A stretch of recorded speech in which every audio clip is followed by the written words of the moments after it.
என்னைய கருப்பட்டி அடி கருப்பட்டி கருப்பட்டின்னு கூப்பிடும். ஏன்னு கேளுங்க, நான் கண்ணங்கரைன்னு கருப்பாக இருக்கேன்னு கருப்பட்டின்னு கூப்பிட்ருக்கு. எனக்கு தெரியாது. நான் என்ன நினச்சேன்டா, இனிப்பாக இருக்குது கருப்பட்டி, அதனால ஆத்தாவுக்கு நம்ம இனிப்பு அதை ஆசைப்பட்டு நம்மளை சொல்லுதாக்கும் அப்படின்னு நினச்சிட்டு கிடந்தேன். ஒரு நாள் அடியை கருப்பட்டின்னுச்சு.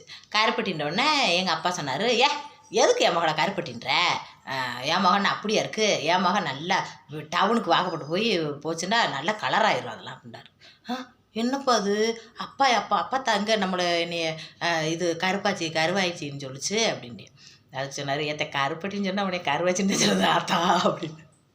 அப்படியா கிளவி என்னைய கருப்பட்டின்ற சொல்கிறது என்னை ஆசையாக கொஞ்சுறதுக்கு சொல்லலையா, நீனு இனிக்கிறேன் அப்படின்னு நினச்சி சொல்லலையா, என்னை கருப்புண்டா சொன்னேன் அப்படின்னு கதறனே பார்த்துக்கோங்க. ஆமாம், கருப்புன்னு சொன்னால் கூட கடுப்பு வருது பார்த்துக்கோங்க. நீ என்னங்க இது, உண்மையிலேயே உங்களுக்கெல்லாம் அப்படி சொல்லி கொஞ்சிருக்காங்களா?